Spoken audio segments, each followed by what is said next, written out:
तो आज हम बात करेंगे मकर संक्रांति पर किस तरह से सूर्य देव की उपासना करनी चाहिए और सूर्य देव की उपासना करना क्यों खास होता है मकर संक्रांति पे, इस विषय में चर्चा करेंगे। अब देखा जाए, साल का जब आरंभ होता है तो वर्ष का पहला ही त्योहार होता है मकर संक्रांति और लोहड़ी का पर्व। मगर ये जो पर्व होता है धार्मिक मान्यताओं के अनुसार बहुत ही खास होता है और उसका सीधा सीधा जो कनेक्शन होता है, जो उसका जुड़ाव होता है, वो सूर्य से होता है। सूर्य से कैसे होता है? क्योंकि देखिए, वर्ष में 12 महीने होते हैं, तो हर महीने एक संक्रांति मनाई जाती है। हमारी 12 राशियां हैं, तो हर राशि के अनुसार एक संक्रांति मनाई जाती है। अर्थात जब भी सूर्य किसी राशि में प्रवेश करते हैं तो उस राशि के नाम से संक्रांति मनाई जाती है। तो राशि में यानी मकर राशि में सूर्य प्रवेश करेंगे मकर संक्रांति को, तो इसीलिए मकर राशि के नाम से ही संक्रांति मनाई जाएगी, यानी मकर संक्रांति। इस संक्रांति को बहुत ज्यादा महत्व इसलिए भी दिया जाता है क्योंकि मकर संक्रांति को एक तरह से उत्तरायण के पर्व के नाम से भी जाना जाता है।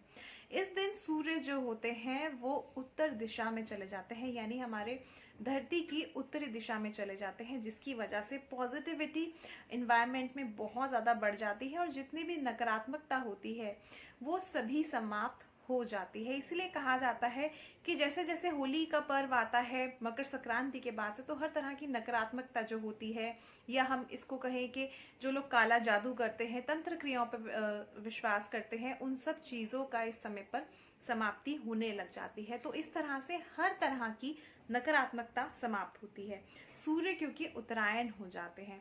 इसके अलावा सूर्य जो है मकर राशि में प्रवेश कर जाते हैं।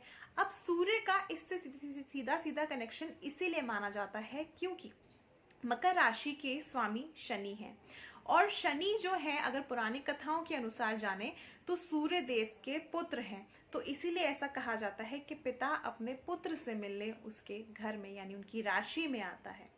तो इसीलिए सूर्य की उपासना करने से आपको बहुत लाभ मिलते हैं। और वैसे भी अगर देखा जाए तो सूर्य की उपासना करने से आपको मान सम्मान की प्राप्ति अवश्य होती है, क्योंकि मान सम्मान का कारक, राजनीति का कारक, इसके अलावा सरकारी क्षेत्रों का कारक, इन सब चीजों का कारक सूर्य को ही माना जाता है। वहीं पे हड्डियों का कारक, नेत्र का कारक, इन सब चीजों को भी सूर्य ही माना जाता है।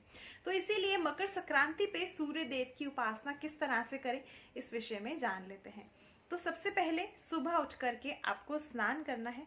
अपने स्नान के जल में, मकर संक्रांति वाले दिन जब आप स्नान करेंगे तो अपने स्नान के जल में थोड़े से काले तिल मिला करके आप स्नान करें। ऐसा करना आपके लिए खास रहेगा। इसके बाद आप जो है सूर्य देव की उपासना करेंगे। सूर्य देव की उपासना करते समय आप सूर्य देव को अर्घ किस प्रकार देंगे? एक तांबे का पात्र लीजिए, इसमें साफ जल, शुद्ध जल लेना है। इसके बाद इसमें आपको थोड़े से काले तिल डालने हैं, कुमकुम डालना है, थोड़ा सा गुड़ डालना है, गुलाब की पंखुड़ियां डालनी है और 2-4 बूंद आपको तिल का तेल डालना है। इन सबको आप जल में मिला करके सूर्य देव को अर्घ देंगे ओम घृणी सूर्याय नमः मंत्र का जप करते हुए, या फिर आप आदित्य हृदय स्तोत्र का भी पाठ कर सकते हैं। इसके बाद सूर्य देव की उपासना करने के बाद आप पीपल के वृक्ष में इसी प्रकार का जो जल है, जो आपने ये जल लिया है, यही सारी सामग्री सहित आप पीपल के वृक्ष में भी चढ़ा के आएंगे। तो ऐसा करने से सूर्य जो है आपके प्रबल होंगे, यानी मजबूत होंगे, और जितनी भी परेशानियां हैं सूर्य से जुड़ी हुई वो सभी समाप्त भी होंगी।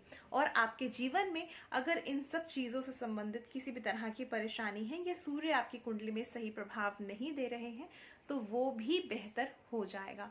तो ये खास चीज आपको मकर संक्रांति वाले दिन जरूर करनी है। सूर्य देव की उपासना इस दिन करने से आपके जीवन में मान सम्मान भी प्राप्त होगा और साथ साथ शनि से जुड़े हुए जो भी आपको परेशानी आपकी कुंडली से आ रही होंगी, जुड़ी हुई, वो भी समाप्त होंगी।